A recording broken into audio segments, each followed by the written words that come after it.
Ryan Poles has been all fixated in on the offensive and the defensive lines, which you ask any Bears fan, what do you want? I don't think you'd find a single Bears fan that's upset if they took all of their picks this year in the draft, and they've got some good ones. They've got 3 in the top 42. Yep. If they took all of their picks and went offensive and defensive line for the whole thing, I don't think you'd find a single complaint. I wouldn't complain.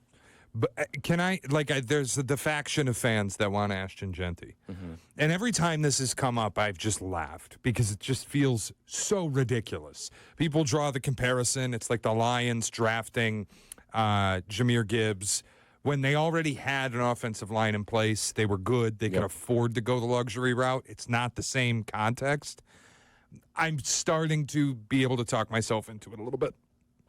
And you can tell me that you hate me and I'm an idiot and I'm stupid, but I have a caveat. I have a requirement. Mm-hmm. And I only say this because the word from the Senior Bowl was Ryan Poles spent almost all of his time watching offensive and defensive linemen in the one-on-one drills. The rest of the time that wasn't in the almost all was spent watching running backs. So there's a world, and it is a position of need, where Ashton Jeanty's the pick. The caveat for me, the pathway where I'm actually okay with it. The Falcons can't pay Drew Dalman, one of the better centers in the league. Doesn't seem like the Chiefs can pay Trey Smith, one of the better guards in the league. Mm-hmm. You have a mountain of cap space. If you go out and get Drew Dalman and Trey Smith, I'm kind of cool if you take Ashton Jeanty. No, I can't do it. I cannot spend a pick on a running back in the first round because he may be watching the running backs because it is a deep running back class.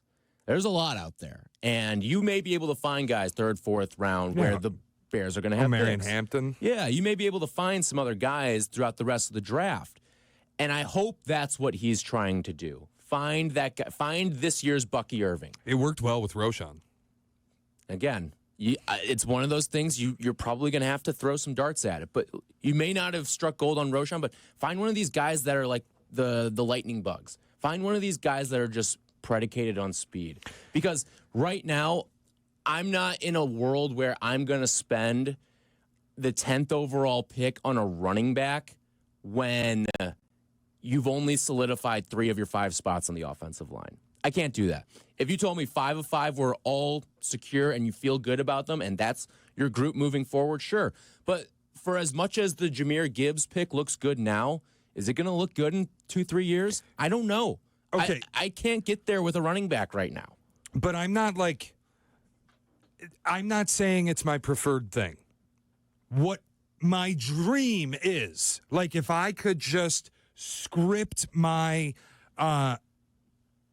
free agency draft wet dream, it would be Mason Graham falls to 10. And you run the card to the podium. Yeah. Roger, we're taking Mason Graham. That's it. We're done. You don't even have to wait out the time. Don't even let the NFL make you wait 5 minutes to maximize their TV product. Run the card to the podium. Or Will Campbell's available. But all the talk right now is Mason Graham's top 5 pick. And Will Campbell, it sounds like, is rising up draft boards. He ain't going to be there for you at 10.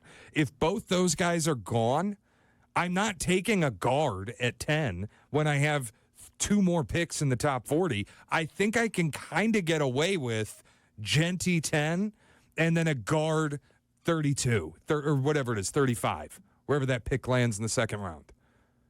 I have no interest in that. Like, find your 3rd, 4th round running back. Because right now, I think you've got other pressing needs on this team. Like, then go to the defensive side of the ball. Find someone on the defensive line. Because right now, you need to find guys on both sides. There's too many holes on both sides of the line for you to go running back at this point. Even if you address a good chunk of it in free agency, there's still a lot of work that needs to be done. And obviously, this is all hypothetical, and who knows what's going to happen. But if I give you Drew Dalman and Trey Smith, I think that's a great start. And then I get you some SEC guard, the kid out of Bama. What's his name? The guard? He projects early second round. Okay. You're going to be there to pick him. If I give you the 2 free agent O-linemen, a guard in the second round, Jeanty in the first round, and I take with my second pick in the second round, Princely Umamielen, the D end out of Ole Miss. Are you telling me you'd just be furious? I actually think you come away pretty good there. With Jeanty as your 10 If pick? you get Dalman, Trey Smith, Jeanty, Princely Omamielen, the D end, Ole Miss, and grab the guard out of Bama, whose name escapes me, I apologize. But those are your two top of the second round picks. I don't think anybody's going to be that upset.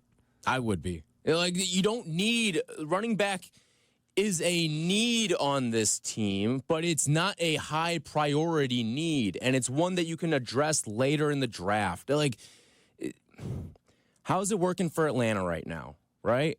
They're not winning, and they had a good offensive line built in place too. They've spent high draft capital. Who's your left tackle of the future then? The Atlanta thing's tough, though, because they drafted Bijan for an idiot head coach who refused to give him the football. It's worked well for Detroit. I know they didn't win a Super Bowl, but they won 15 games with Gibbs. Last year, they were excellent. They got to an NFC title game. Their offense looks like it's going to be good next year.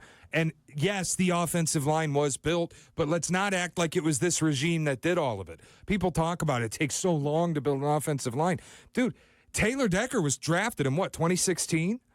They've had pieces for a while, yeah. 2 GMs ago. And then Bob Quinn got Frank Ragnow. Brad Holmes didn't build that O-line, but this, I think, is an opportunity. You can build it in free agency, which is rare, and it's not a situation where it's like you're getting some dead body who a team just wants to move on from. You're getting Trey Smith potentially or Drew Dalman potentially, who the only reason they're going to hit the market is because Kansas City and Atlanta can't afford to pay them. Mm-hmm. They would love to. They can't do it. It's a rare situation, for sure. And it feels like the Bears have been on the right side of a lot of rare situations lately. But I feel like at the same time, like, you have to address the opposite edge. I would almost entertain more the idea of trading that 10th pick to go get one of these pass rushers that may be on the market. Who wants it? Who wants the 10th pick? Yeah. Are people going to be firing up to get Jeanty, you think? Maybe. What? Dallas. Would Dallas do it? But I think there's a Dallas would be the one. It was the one that jumped into my head. But I think there's a problem with the relative weakness at the top of this draft, at least the way people seem to view it, that it's a weaker top of the draft class. I don't know that teams are dying to give up bonus draft capital so they can move up to 10 and take Ashton Jeanty, or so they can move up to 10 and take whoever it might be, whoever it'll end up being there. Like, it doesn't feel realistic. And then if you go far enough down. Now, look, there is a world where if you tell me Dallas wants to move up for Jeanty and I can move back a few spots and end up with Kenneth Grant, yeah, I'm going to be excited about that too. The point, like, there are pathways that I will be excited about any given way. The number one with a bullet result is Mason Graham falls. And I can just get the best defensive tackle in the draft on this defensive line.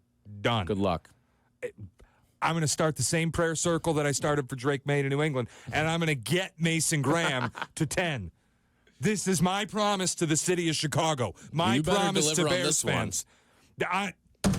You're Mark 1 it for down. 1 in prayer circles. January 30th, 10:30 a.m. My promise to Bears fans. I will start the Mason Graham prayer circle. I will get this dude to 10.